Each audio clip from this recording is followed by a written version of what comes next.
Mara ya kwanza tulikuwa mwaka 92.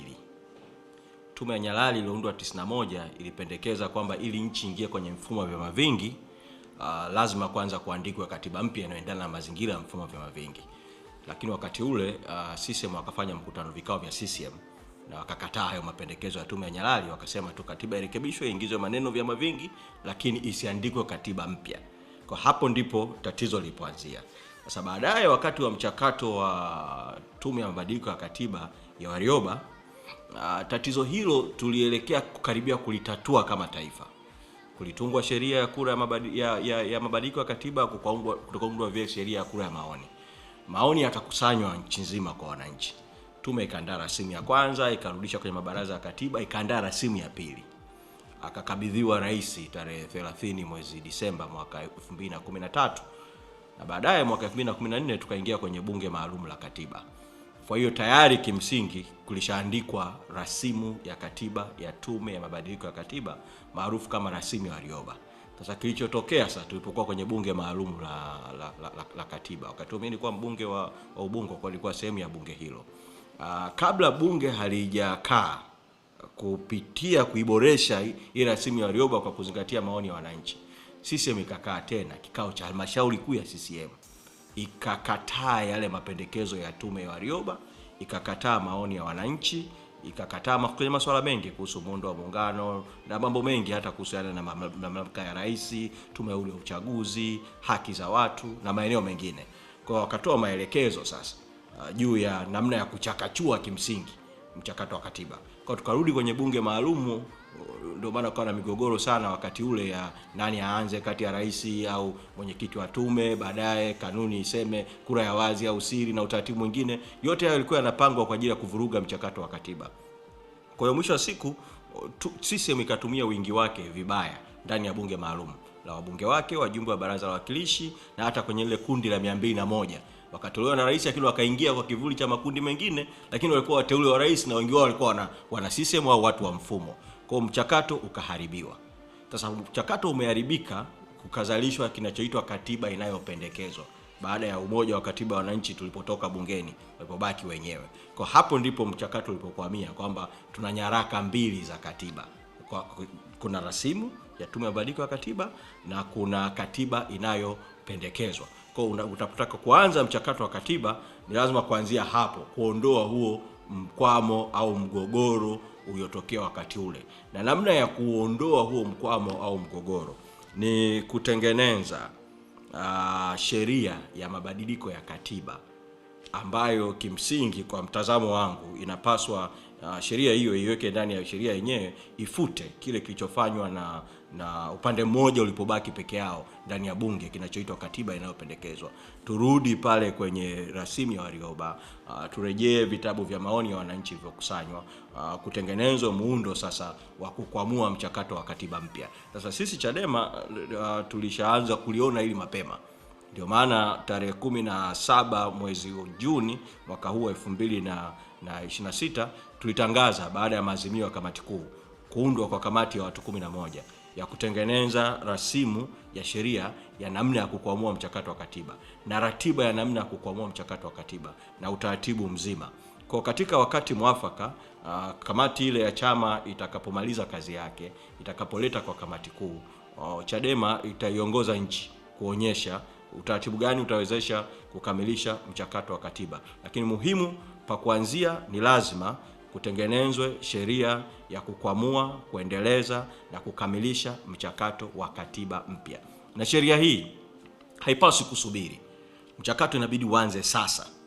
Usisubiri 2027 wala usisubiri 2028 wala usisubiri huko mbele. Ukisubiri tu 2027 ukasubiri 2028 hautakamilika. Hata hicho kinachosemwa kwamba katiba mpya itakamilika kabla ya 2000 na uchaguzi za mitaa wa mwaka 2029 na uchaguzi mkuu wa mwaka 2030 kitakuwa ni uongo mtupu. Haitatekelezeka kabisa kwa kutokana na ratiba yenyewe ya hii michakato ya katiba ilivyo. Kwa lazima kuanza mwaka huu kuitunga hiyo sheria na vile vile kutenga budget kwa ajili ya mchakato wa katiba mpya kama jambo la haraka sana. Kuna namna ya kufanya kwamba inatengenezwa rasimu ya muswada wa sheria wa umma, wa wananchi, wa wadau. Wanasema kabisa sheria iwe hivi neno kwa neno. Wadau wakuu wakisha kubaliana kwamba hivi ndio sheria inatakiwa iwe, inakwenda bungeni kupata tu baraka bila kubadilishwa, kupata uhalali huo wa kisheria. Ile sheria ikishatungwa, ile sheria ndio inatawala mchakato mzima. Kwa katiba haitatungwa na bunge hili. Katiba mpya haiwezi kutungwa na bunge hili, na wala haiwezi kutungwa na wala bunge hili haliwezi kuwa na mamlaka ya kuitunga katiba. Katiba itatungwa na vyombo vingine vitakavyoundwa kwa mujibu wa sheria na vitapewa hayo mamlaka ya kufanya, sio bunge hili. Kwa hiyo sheria inatoa tu hayo mamlaka ya kwamba sasa utengenezwe mfumo mwingine wa kuitengeneza katiba mpya, kuikamilisha kutokea pale ilipokuamia. Kwa hiyo hiyo ndio mchakato. Lakini kuna mambo mawili ya ziada ambayo ni muhimu sana yafanyike kama hatua za awali vile za mchakato. Kuna haja ya kumwachilia mwenyekiti wa Chadema Tundu Lissu. Sisi wengine tumekuepo kwenye siasa za kibunge kwa miaka mingi huko, tunafahamu kwamba wakati tunaingia kwenye mchakato wa katiba tulikuwa tunaongoza kambi rasmi ya upinzani. Tundu Lissu alikuwa waziri kivuli wa katiba na sheria.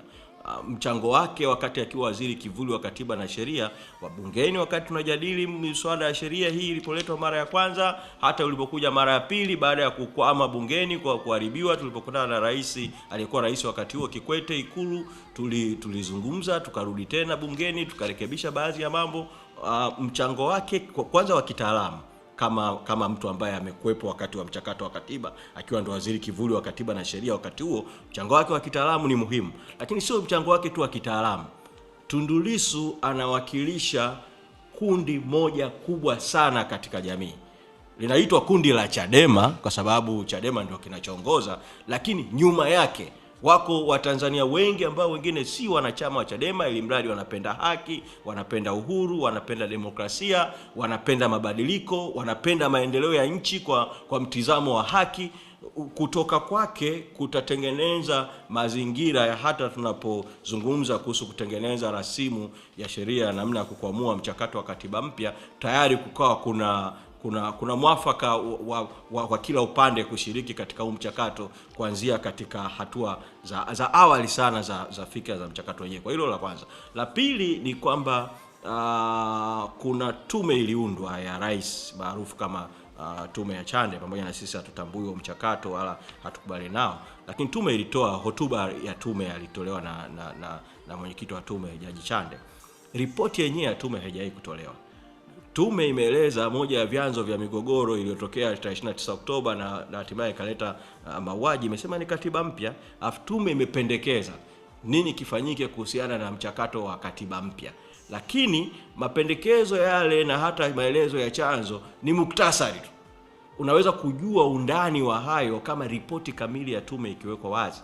Kwa ripoti ya tume ya Chande iwekwe wazi kwa umma, ieleze inaposema katiba mpya ni chanzo cha mgogoro ilikuwaje, inaposema mchakato wa katiba mpya ukuamuliwe kabla 2028, basi hiyo ndio tume ya wataalamu, ama pendekezo yako yana sura gani.